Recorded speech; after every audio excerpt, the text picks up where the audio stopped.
Chapter 9 Blade in the Snow. Before long, wisps of snow had ushered in the onset of winter. White Foxface had now spent 5 days inside the first floor of the Qingchao Pavilion, while Yu Youwei and Empress had settled down as well. Xu Fengnian provided Yu Youwei with the finest clothes and the most delectable meals. He liked to explore the lake by the pavilion on his own, for there seemed to be something in its depths. Today, Xu Fengnian rowed his boat to the heart of the lake again and threw down a few slabs of meat. Just then, he heard someone calling his name from the lakeside. He rowed back and was greeted with a waist hug from the female visitor, who he greeted back with familial affection. She could only be the eldest daughter of Lord Xu, Xu Zhihu. Since their childhood, the brother and sister shared a tight bond, with Xu Zhihu being the most doting sister to Xu Fengnian. She promptly smothered Xu Fengnian in a slew of patting and pinching. Xu Fengnian remarked with embarrassment, "They're outsiders. Who are these two?" Aside from Lady Xu Zhihu's long-suffering handmaiden Mammy, there were 2 debonair-looking gentlemen. The one in green wielded his sword, while the other had the muscular build of a gallant warrior. Xu Zhihu was all smiles. "This is Master Sui from Qinghe County, a stellar swordsman.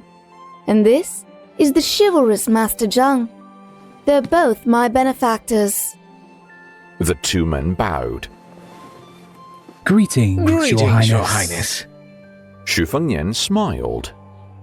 Dear benefactors, if there are any martial skills you wish to learn, we'll have someone get them for you. Master Cui's eyes flicked with zeal, but he kept it well concealed and brushed off the offer. Master Zheng, however, showed no such interest. They exchanged a round of pleasantries, after which Xu Fengnian let Jiang Ni guide the 2 guests for a stroll around the palace. He then dismissed the attendants so that only he and his sister were left. Xu Fengnian did not mince words. Sister, these 2 can't be trusted. Don't be taken in by them. Xu Zhihu was all coy. "I know what I'm doing." Xu Fengnian asked her, Do you think it's a good idea to go to Wudang Mountains for sightseeing when it's snowing season? Xu Zhihu replied with panache.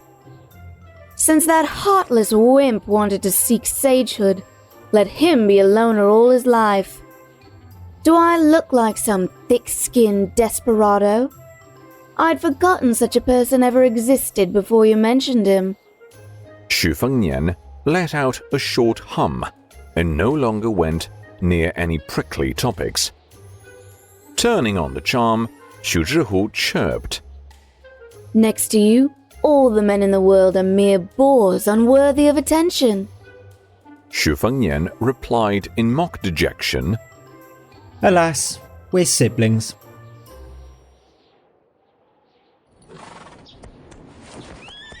By midwinter, Xu Fengnian rode 10 miles on horseback to send off his sister and made his way back to the city a lone rider. Down in the dumps, Xu Fengnian summoned Jiang Ni and Yu Youwei to the gazebo by the lakeside to watch the snowfall. Beside the lake, Xu Fengnian shouted, Hey, Lake Ogre! Don't you freeze to death down there? Jiang Ni was catching some shut-eye in the meantime, whereas Yu Youwei was curious about the identity of this arrestingly beautiful maidservant.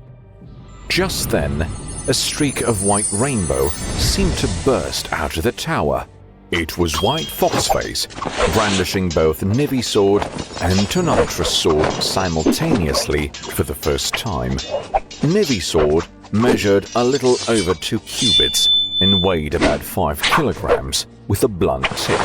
Tonitra's sword measured about 1.5 cubits, weighing 650 grams, and with a tip so sharp it slices through hair strands.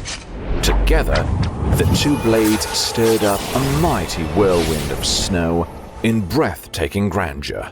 Fengnian was exhilarated, exclaiming, "Now that's what you call a grand master!" The snowstorm around the lake came to an abrupt stop, and a newly sheathed blade was hurled. Its projectile left traces of a mystic arc, landing with a slab into the snowy ground directly in front of Fengnian. This year, amidst heavy snow, White Foxface relinquished Tonitra's sword and ascended the second floor.